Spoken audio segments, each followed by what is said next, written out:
Haba na ng hair mo. Pagupit na tayo ha. Chloe. Chloe. Haircut tayo, haircut. Ha? Haircut tayo ha. Haircut. Haircut. Haircut, haircut. Tapos pasyal.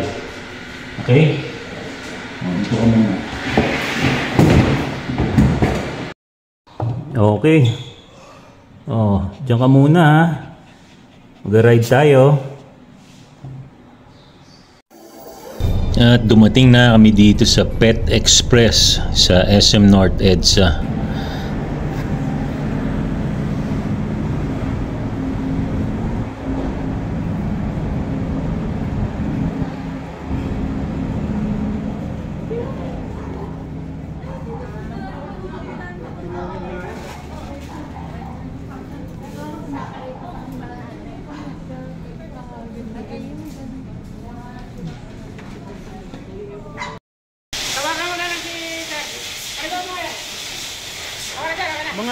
Mga ilang oras?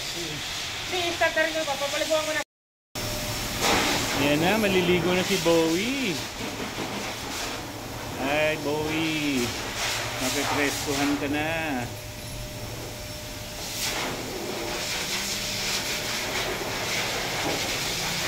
Dito guys, binabasang maigi ang buong katawan ni Bowie gamit itong malakas na pressurized shower washer.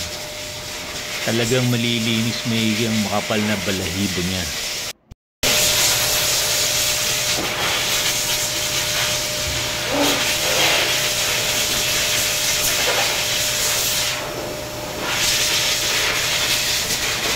Okay, so ngayon shampoo time naman.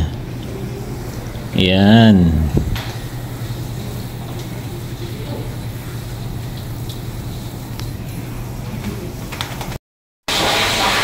At towel drying naman tayo ngayon. Pupunasang mabuti ang buong katawan ni Bowie. Walang iiwan na body part niya sa pagpunas ng towel. Kailangan talaga matuyo lahat. At dito na siya sa power blower nilipat. Mas lalong matutuyo na lahat ng balahibo niya dito. Tingnan nyo naman kung gaano kalakas yung blower motor niyan. Effective na effective yan, lalo na sa mga big dogs na mas makakapal pa ang balahibo. Tingnan nyo, enjoy na enjoy siya dyan, oh. Gustong gusto niya yung malakas na hangin ng blower. Next naman ngayon ay yung paggamit ng suklay habang binoblower para maalis na rin yung mga iba pang balahibo.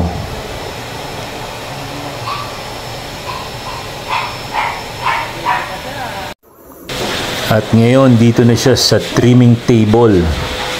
Dito na siya gugupitan.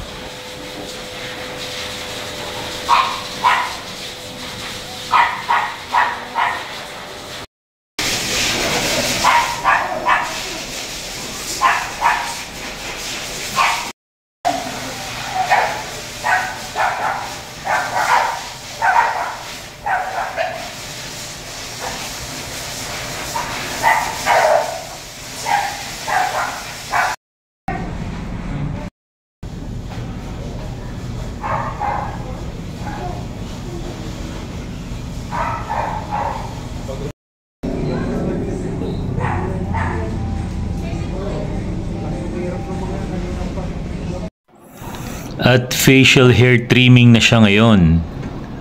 Magugupit na din yung bangs niya na tumatakip sa mga mata niya.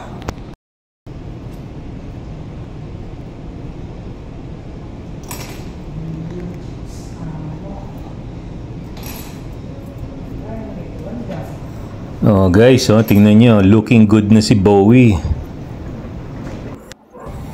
Habang tinatapos pa i-groom si Bowie, tumingin muna ako ng bibilhin ko na treat para sa kanya. Madalas kasi good boy yan si Bowie eh. Kaya madalas din ako nagbibigay ng reward sa kanya. Dito nyo din guys dalhin yung mga alaga nyo ng mga cats and dogs. Kumpleto sila lahat dito.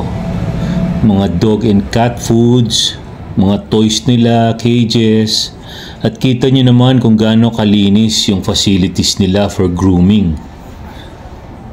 Watch nyo guys.